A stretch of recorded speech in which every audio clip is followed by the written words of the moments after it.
2003 সালে তালেবানকে সন্ত্রাসী সংগঠন হিসেবে নিষিদ্ধ করেছিল রাশিয়া।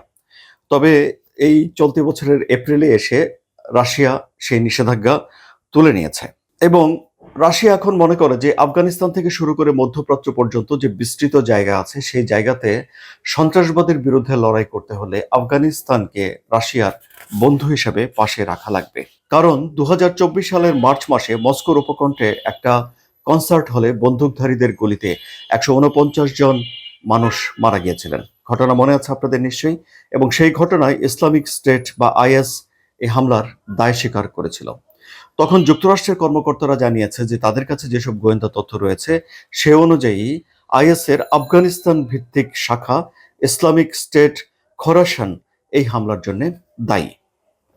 এবং তালেবান বলছে যে তারা আফগানিস্তান থেকে ইসলামিক স্টেটের উপস্থিতি সম্পূর্ণ নির্মূল করার জন্য কাজ করছে। সুতরাং এখানে একটা জায়গাতে তালেবান সরকার এবং রাশিয়া সরকারের ভেতরে অভিন্ন একটা স্বার্থ দেখা যাচ্ছে যে তারা আইএসকে এর বিরুদ্ধে দুই পক্ষই লড়ছে। সুতরাং এই লড়াই তালেবান এবং রাশিয়াকে আরো কাছাকাছি এনে দিয়েছে। তার সঙ্গে রাশিয়া থেকে এই যে তেল, গম ইত্যাদি আমদানি করা তা তো রয়েছেই।